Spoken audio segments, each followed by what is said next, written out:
Hello and welcome back to a new episode of Breaking Boundaries with Niluka. In this video, I want to talk about the 4 biggest differences I have found between the UK and living in Europe.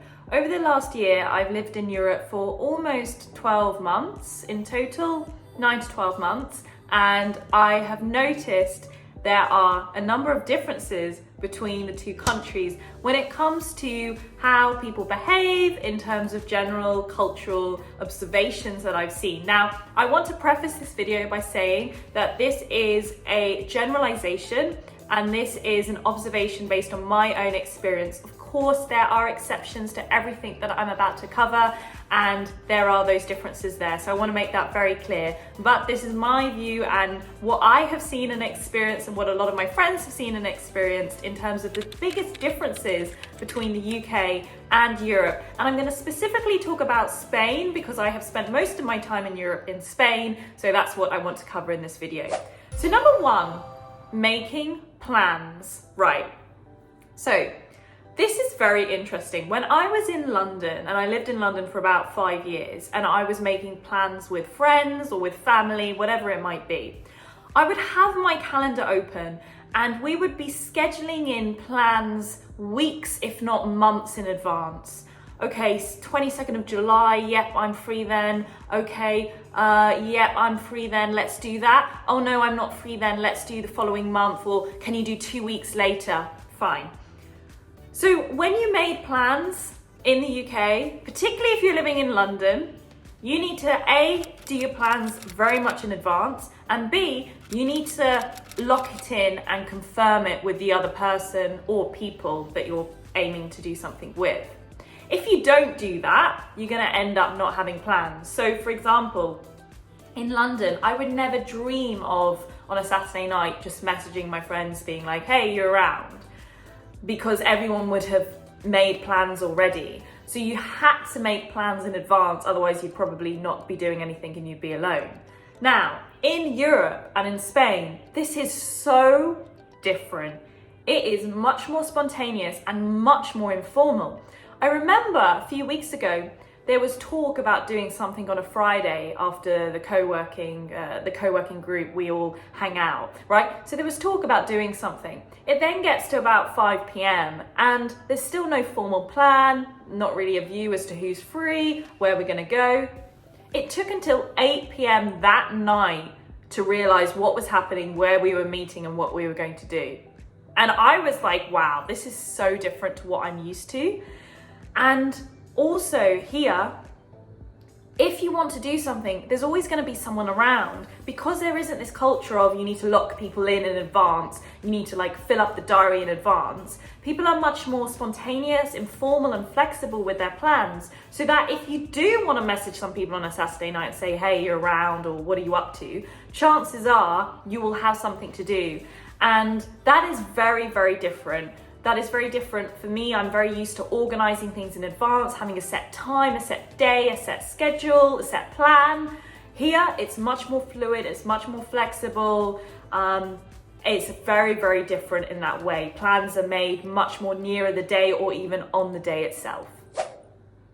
Second difference I've noticed is in terms of the level of reserve and directness. So, in the UK, British people tend to be quite reserved in terms of how they're feeling often, and in terms of the level of directness. So there is that classic thing around being very polite in British culture. It's something that I've grown up with, it's something that I've seen in my family and my friends.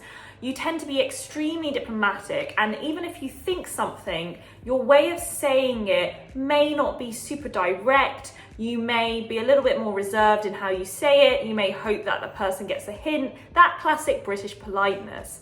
Now, in Spain and in Europe, it's not necessarily unpolite, but that directness is really there. People will say what they think often, and particularly when it comes to emotional matters, particularly when it comes to interpersonal relationships, people are much more likely to kind of wear their heart on their sleeve a little bit and be less reserved and share their feelings and share their emotions and share their thoughts more openly than in the UK, where yes, people do that, of course, I did that, of course, but it takes a lot more time to get to that level, and you may be a bit more reserved to start. So that has also been a very, very interesting cultural difference I have seen between the two.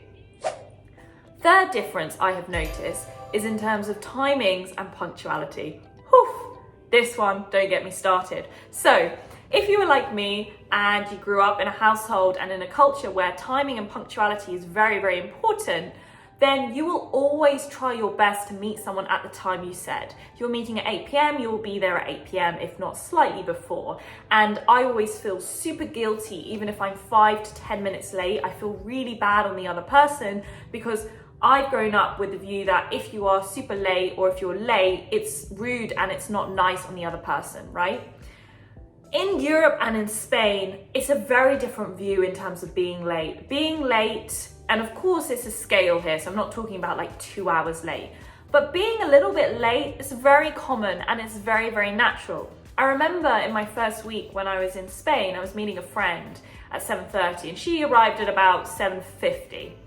And then we were meeting another friend and he arrived at 8:30, an hour later. And I remember calling him saying, "Where are you? Like, are you on your way?" And he was like, "Niluka, it's Spain, relax, we've got time," right? So that is a real difference between the two cultures. And the interesting thing, what it comes down to, and I've had a lot of discussions around this with my Spanish friends, is that in this culture, it's not necessarily seen as being rude to the other person. It's not seen as an insult. It's not seen as being bad. Everyone is kind of on this fluid timeline. So it's not actually so bad a thing. Whereas I think in British culture, I know myself, if I turned up half an hour late to meet someone, that is really bad and they would be probably offended and understandably. So the views in terms of how important or the impact of punctuality is on British people versus European or Spanish particularly, it's very, very different. And that's been really interesting to experience and see. And I guess now I'm not so punctual, or it depends who I'm meeting, then that will determine how punctual I am.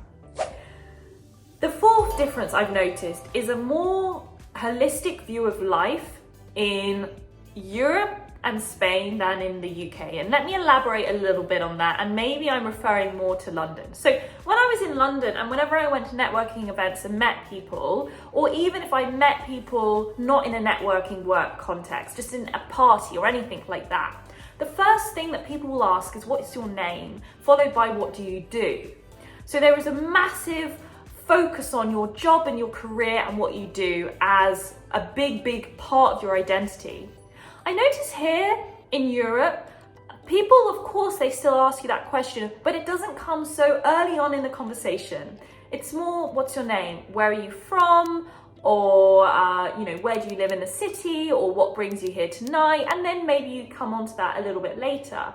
So that's very, very interesting. And I think that has also translated into a more holistic view of life I see in Spain than particularly in London, where it is a little bit more focused on work and career, a lot of it. Whereas here, that is still important, but there is also a big, big focus on quality of life, on well-being, on health, more than I've seen often in the UK. And that's been very interesting as well. And I suppose that is a little bit of a stereotype. You think about siestas and all of this. I will say that my Spanish friends do not siesta. Actually, everyone works super hard.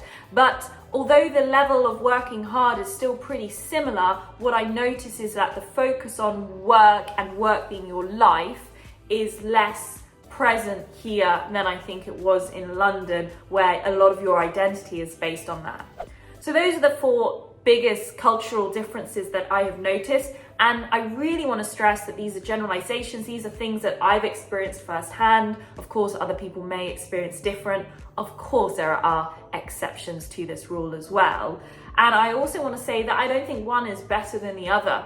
Personally, the one that I enjoy more is I like the fact that when I'm in Spain and when I'm in Europe, I can make my plans a bit more spontaneously and I can see how I'm feeling in the moment and decide what to do. I do prefer that more than in London, where there were times when it would get quite stressful trying to fit in all my friends, and when am I going to see this person and at what time, etc. So that is a cultural difference that actually I prefer when I am in Europe and in Spain. But those are the biggest differences. So making plans, the level of reservedness and directness when it comes to sharing how you're feeling, sharing your emotions, timings and punctuality, and that more holistic view of life.